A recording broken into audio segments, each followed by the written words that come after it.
ہے کہ میرے والد خاندانی شافی تھے، لیکن دل بہت بڑا تھا. وہ جتنے تھے ماشاءاللہ سب لوگ کو بلاتے تھے، اہل حدیث کو، جماعت اسلامی کو، دیوبندی کو ماشاءاللہ. تو بچپن سے ہر ایک سے میرا گفتگو تھا، ہر ایک سے ملاقات تھی، ہر ایک سے میں سیکھا. پھر جب میں گیا سعودی عربیہ اور وہاں کے علماء سے جب میں بات کرنے لگا، مجھے پتہ چلا کتنا فرق ہے وہ علماء میں اور ہمارے علماء میں. جب وہ بات کرتے اتنے اچھے طریقے سے بات کرے، اتنی عزت دیتے سارے ائمہ کو، اور وہ ٹیکنیک اگر آپ استعمال کریں گے تو اللہ تعالیٰ آپ کو اور سفلتا دے گا. تو جب میں ان سے سیکھا، لیکن آپ کے عمل پہ کمپرومائز مت کیجیے. ہاں افضل چیز ہمیشہ کیجیے. لگتا ہے فتنہ آئیں گے تو افضل چیز کو نہیں بھی کرے چلے گا. کوئی حرام چیز کبھی مت کرو، عقیدہ کو صحیح رکھو، اور آپ دیکھیں گے لوگ آپ کے قریب آئیں گے. تو یہ میرا چھوٹا سا پیغام ہے میرے پیاروں بھائیوں سے. میں آپ لوگ سے محبت کرتا ہوں، لیکن ذرا ٹیکنیک آپ چینج کریں گے. قرآن کی جو آیت ہے اس کے اوپر زیادہ عمل. میں نہیں بولتا کہ آپ قرآن کی آیت پہ عمل نہیں کرتے، لیکن حکمہ مطلب کیا؟ کبھی کبھی آپ کو شعر بننا پڑتا ہے، کبھی کبھی پیار سے بات کرنی پڑتا ہے، کبھی کبھی لوگوں کو اپنے قریب لانے کے لیے، اپنے قریب لانے کے بدلے اللہ کے قریب لے کے آؤ. اور یہ بمبئی میں نے اس کا ایکسپیریمنٹ کیا. جب میں انگریزی میں بات کرتا تھا، سارے علماء، سارے فرقے کے عمرہ ڈاکٹر ذاکر نائک کو سنو. جب میں اردو میں تقریر کرنے لگا تو فتوے لگ گئے ذاکر کافر ہے. ارے میں انگریزی میں بولا تو کافر نہیں. اگر انگریزی میں کافر بولے تو اللہ کی بات ہے. لوگ اکثر بولتے ہیں انگریزی، انگریزی میں کمپٹیشن نہیں. اردو میں کمپٹیشن ہونے لگا تو ارے اس کے لیے 2 لاکھ 5 لاکھ 10 لاکھ تو کفر کا فتویٰ اکثر جماعت. تو میں نے سوچنے لگا کہ میں تو کہتا ہوں میں قرآن اور صحیح حدیث پہ عمل، میں ہمیشہ کہتا ہوں آپ میری تقریر سنو، قرآن اور صحیح حدیث پہ عمل کرتا ہوں. تو جب ہم کانفرنس کر رہے، میں نے کیا جو لوگ مجھے گالی دیتے تھے میں نے ان کو میرے منچ پہ بلایا.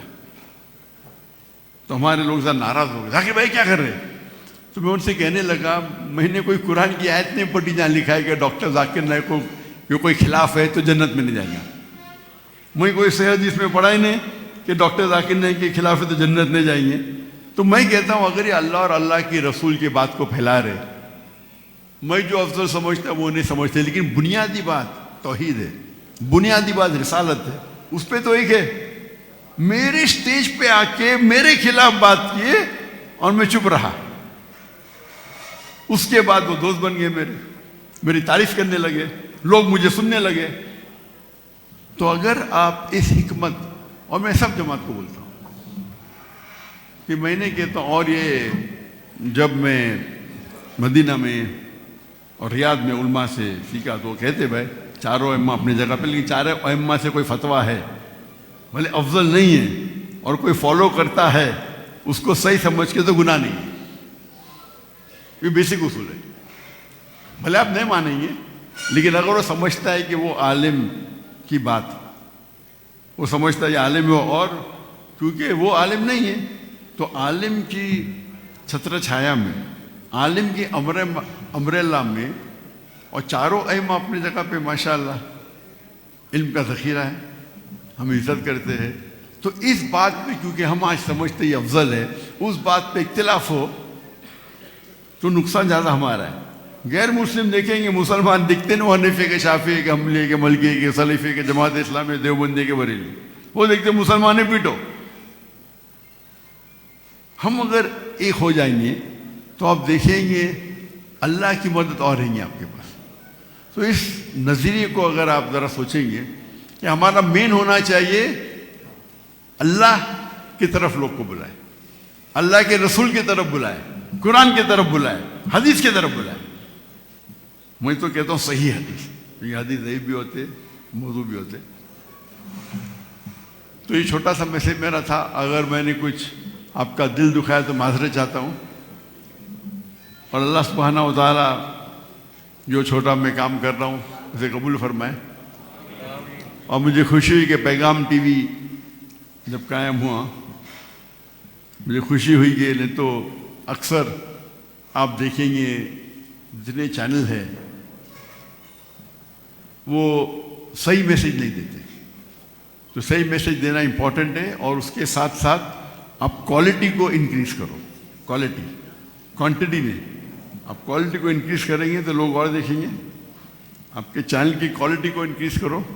نمبر آف پروگرام ضروری نہیں، کم پروگرام بناؤ. ہم بہت کم پروگرام بناتے ہیں، لیکن ایک پروگرام کی جو تعداد ہے دیکھنے کی وہ زیادہ ہونا چاہیے. کوالٹی کی پروگرام اگر آپ پروڈیوس کریں گے تو لوگ اور دیکھیں گے، شیلف لائف بھی زیادہ رہیں گی اور ثواب بھی آپ کو زیادہ ملے گا. اس پیغام کے ساتھ میں میرے چھوٹی سی تقریر کی ختم کرتا ہوں. وآخر الدعوانا الحمدللہ رب العالمین.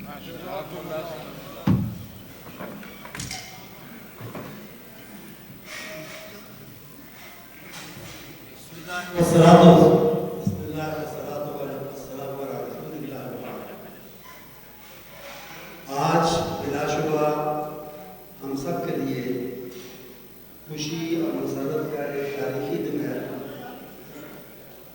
جبکہ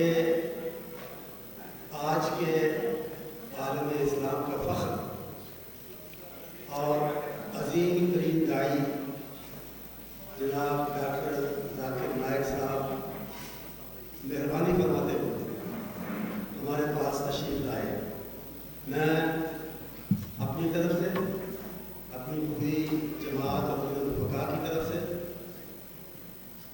اور اہل پاکستان کی طرف سے ان کا اور ان کے صاحبزادے جناب فارغ نائک صاحب کا دل کی اتھاہ گہرائیوں سے، رسمی طور پہ یہ الفاظ میں ادا نہیں کر رہا، دل کی اتھاہ گہرائیوں سے ان کا اور ان کے صاحبزادے کا شکریہ ادا کرتا ہوں.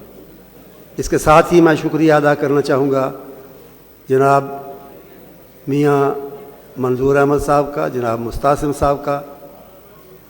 اگرچہ ڈاکٹر صاحب نے فرمایا اپنی گفتگو کے شروع میں کہ وہ مہربانی کر کے خود تشریف لانا چاہتے تھے، لیکن ان کی آمد میں جو سہولت فراہم کی ہے اور جو مدد فراہم کی ہے ان دونوں حضرات نے، میں اس کا بھی شکریہ ادا کرنا چاہتا ہوں. اس کے ساتھ ہی میں حکومت پاکستان اور حکومت پنجاب کا بھی شکر گزار ہوں، جنہوں نے اس کے لیے سیکورٹی وغیرہ اور دوسرے بندوبست کیے. اور آج کی ہماری یہ اہم ترین اور انتہائی قیمتی ملاقات محترم ڈاکٹر ذاکر نائک صاحب سے ممکن ہوئی. میں ایک دفعہ پھر ان کا شکریہ ادا کرتا ہوں.